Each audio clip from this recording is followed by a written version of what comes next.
কিছু খাবি? হ্যাঁ, খাওয়ার ইচ্ছে আছে, সেটা হচ্ছে বোঁদের পায়েস।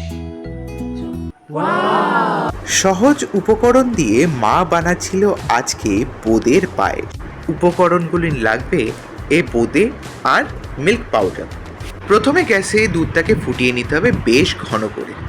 দুধটি যখন এরকমভাবে ধোয়া ছাড়বে তখন বুঝবে অলরেডি কিন্তু দুধ ফুটে গেছে। তারপর দিয়ে দিতে হবে দুধের মধ্যে দুটো এলাচ, আর তারপর একটু নাড়ানাড়ি করে নিতে হবে।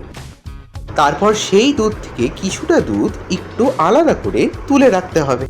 তারপর সেই দুধের মধ্যে আমুল পাউডার ভালো করে মিশিয়ে তারপর সেটাকে দুধের মধ্যে ঢেলে দিতে হবে। যখন দেখবেন যে দুধটি ঘন হতে শুরু করেছে তখন তার মধ্যে দিয়ে দিতে হবে বোঁদে মিষ্টিগুলি। কিছুক্ষণ পর থেকেই দেখতে পাবেন যে পায়েসের রং কিন্তু চেঞ্জ হচ্ছে। আর যখন বুঝবে এই যে পায়েসে এর গন্ধ পুরো ঘরে ছড়িয়ে পড়েছে তখন কিন্তু পায়েস অলরেডি রেডি।